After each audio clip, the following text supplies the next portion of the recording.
Hi everyone, আশা করি আপনারা সবাই ভালোই আছেন। তো শরীর সম্পর্কে কিছু বলতে চাই। সেটা হচ্ছে যে শরীরও মাদ্যং খলু ধর্ম সাধনম।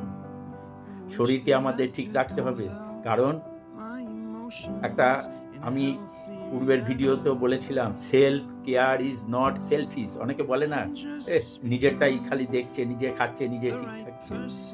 কারণ কি, self care is not selfish কথাটা আমি কেন বলেছি? যে আমি যদি নিজে সুস্থ থাকি, সবল থাকি, নীরোগ থাকি, তাহলে আমার জন্য কাউকে চিন্তা ভাবনা করতে হচ্ছে না, নাম্বার ওয়ান। আর নাম্বার টু হচ্ছে কি, আমি নিজে, আমার পরিবার, আমার আপনজন বা যে কোনো লোককে আমি সেবা দিতে পারবো। মানুষ হিসাবে মনুষ্য কর্তব্যটা আমি করতে পারবো। আমার শরীর যদি সুস্থ থাকে তবেই তো। আমাকে সুস্থ থাকতে হবে, সবল থাকতে হবে, নীরোগ থাকতে হবে, আনন্দময় থাকতে হবে। তো বন্ধুরা, কথাটা কি খারাপ বললাম? তো সেই জন্য আমি অনেক সময় বলে থাকি যে খাবো কম, খাটবো বেশি, তবেই যাব গয়া কাশী।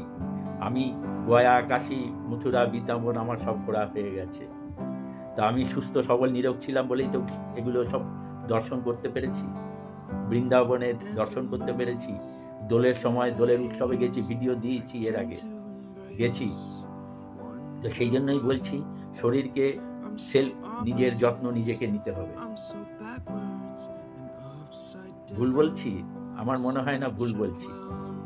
তো সেই জন্যই আমাদেরকে কতগুলো সিস্টেমের মধ্যে শরীরকে পরিচালনা করতে হবে।